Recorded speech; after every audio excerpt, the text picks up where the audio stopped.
披萨传入台湾为30年呢，大家高调会食到的可能是连锁店的嗰種美國式的披薩，面皮個盤口味也雜蠻多。不過伊哋客家子弟起慶中，伊實係中意到的意大利拿破里披薩，佢簡單嘅好味絲，推五個有貴嘅落成去做。去年呢，伊韓睇披薩嘅發源地拿破里，得到嘅世界披薩正樣人士金泡水亞洲組嘅第2名。好數年得到肯定。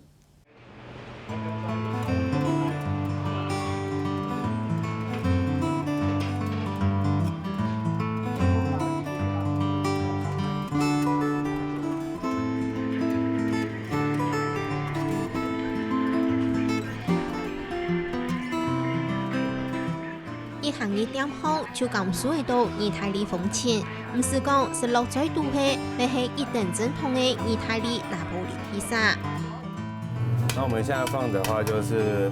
他們意大利的番茄泥，然後就是新鮮的摩德雷拉，然後它會加上一點羅勒葉去增加它的香氣。然後最後會加上初榨的橄欖油。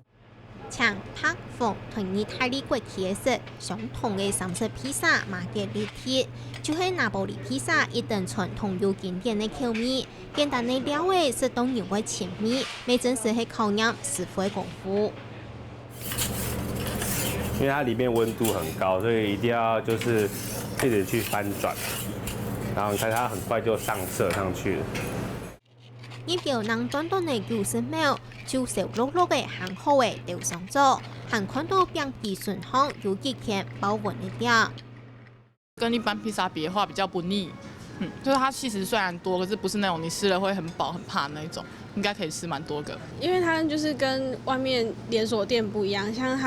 它就是算是意式披薩吧，然後它就是餅皮比較薄，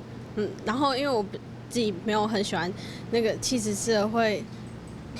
就是很濃郁，或吃到最後一個吃完很膩的那種感覺，所以我覺得這個還蠻適合我來吃，所以我還會再來第二次。一間睇苗栗市細細間嘅披薩店，高煮白辣嘅，店都好行起坐到傍晚嘅人。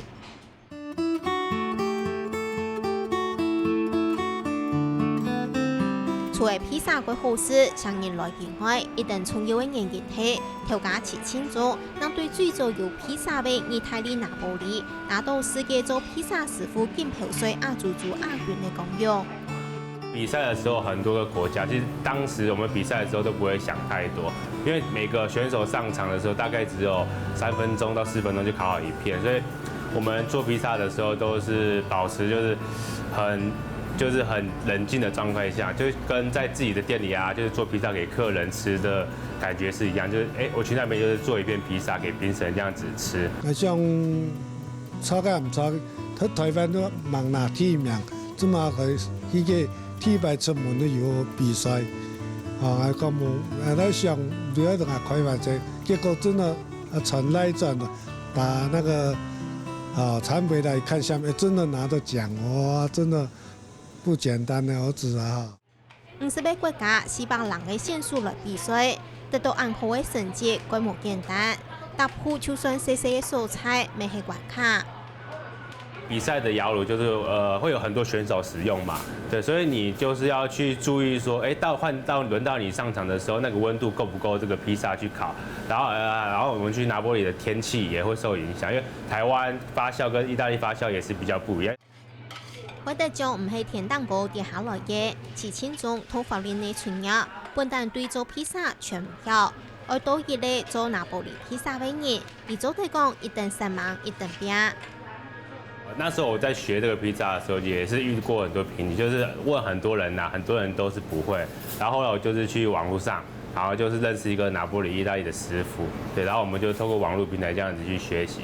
然後就是這幾年他剛好有來到台灣，我們就去交流。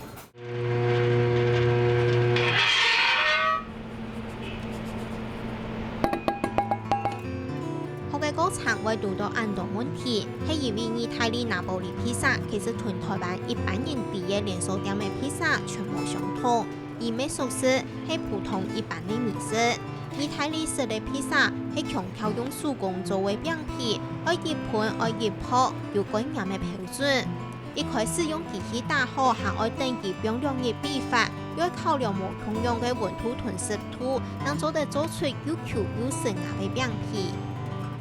它的饼皮是比较带为 Q 软，然后有嚼劲，然后它的食材我们做意大利披萨的话，它是讲究就是健康、新鲜，然后精致，就比照传统的那一种素食店来的更健康化。为到爱做到有正统的意大利式的口味，7000种该出的是40-50万元对意大利百年有长天的杀油，再个行船运送到台湾来。因为爱做出好东西，天出爱有好的加拉伙食。因为我们烤披萨温度一定要400-500度以上，所以它的保温度一定要很好，然后再加上它的底板是火山石岩去做，对，所以它的食材跟保温度都是有一定的效果在。对，然后因为我们做拿坡里披萨，它有一个严格的规范，就是一定要使用他们当地的一个器具食材。然后他们才会承认说，这是正统的拿坡里披萨。像我们面粉跟食材，然后器具都是从拿坡里这样子过来。外面是天出爱砧板，唔单止用的东西食材，天幕暗烟漂洋过海来到台湾，7000种还要求企家爱拿到拿坡里披萨师傅的认证。我拿到这个认证的目的其实是说，我想把这个美食带给台湾，因为这个披萨在台湾已经有20-30年了。因为一般人认知会说是美式披萨那种厚片那种，但其实他们真正披萨就是拿坡里披萨，披萨的原味就是应该是这样子。拿坡里披萨职人的宗旨就是要把拿坡里披萨推广到台湾，就让每个人都知道这个披萨的存在。